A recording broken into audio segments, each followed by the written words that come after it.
business is really multifaceted. You know, I mean, you've got sales, you've got taking care of your customers, then you've got your product and delivering that product, and you've got improving your products, launching new products, then you've got operations and finance, and you just have all these layers to a business. And what you're describing that oftentimes happens is a business gets so focused on just one of those dynamics, and typically it's revenue and sales. And there's kind of this misnomer that if you just make a bunch of money, that all the others are just going to naturally take care of themselves.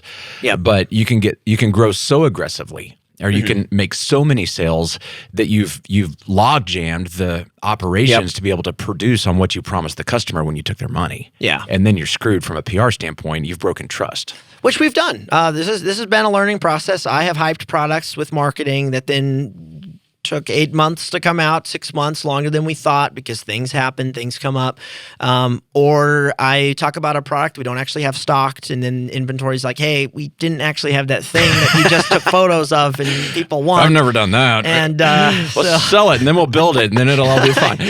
So there's been some learning along the way. Classic entrepreneur thing, you know, because we just get excited, and we see it in our mind, and we know we're going to build the thing and deliver on it. But I think you got to have some kind of a dashboard that watches all that. I mean, meetings and metrics. And so as you're having those discussions to figure out, does operations and supply meet demand is essentially the kind of most foundational thing you're saying here.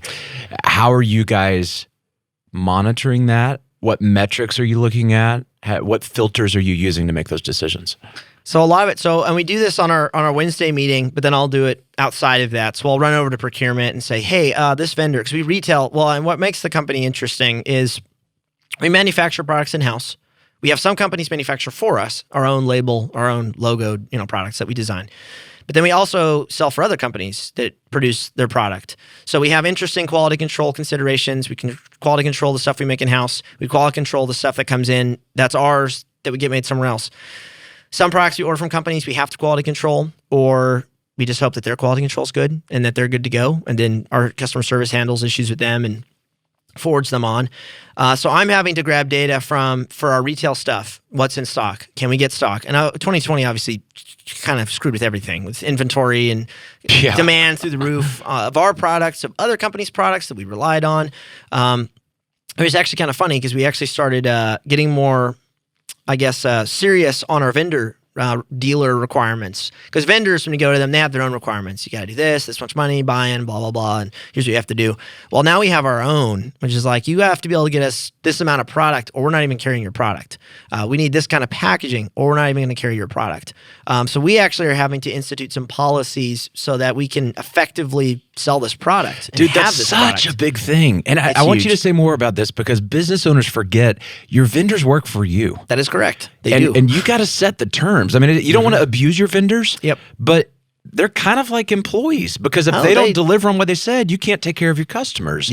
But there's a mindset there. I mean, you got to have standards you hold your vendors accountable to. And that's an ongoing discussion. We went and toured Sweetwater. I think that's their Sweetwater Music, Sweetwater Audio. I'm sure most of this equipment's from them.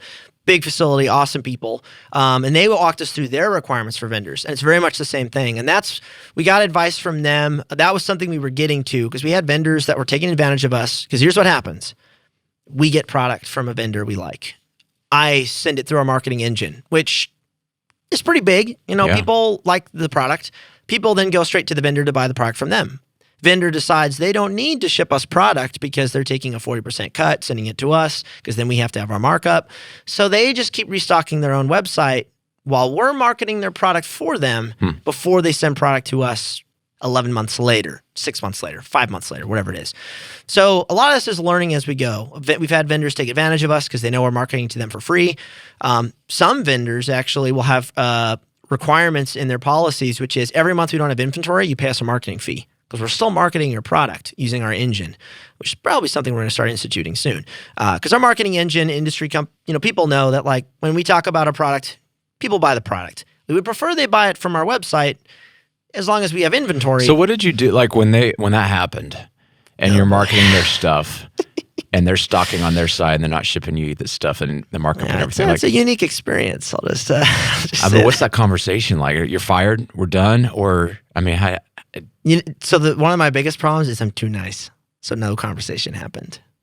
That's what happens. But now, things are different.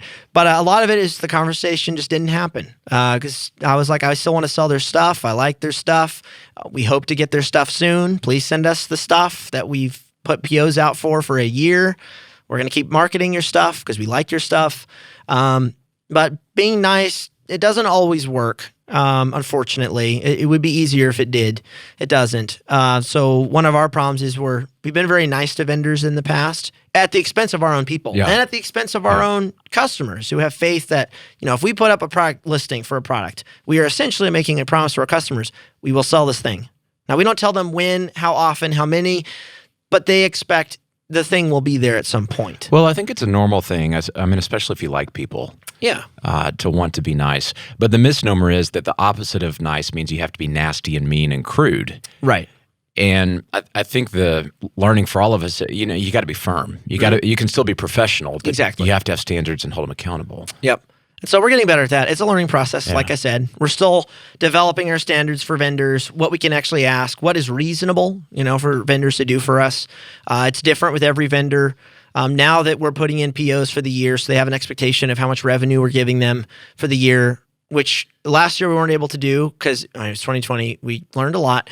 And now we're able to actually go to a vendor and say, hey, here is, over $5 million in sales we're going to give you this year, most likely. Just so you know where we're at. And then they're like, oh, we like you now. That's money.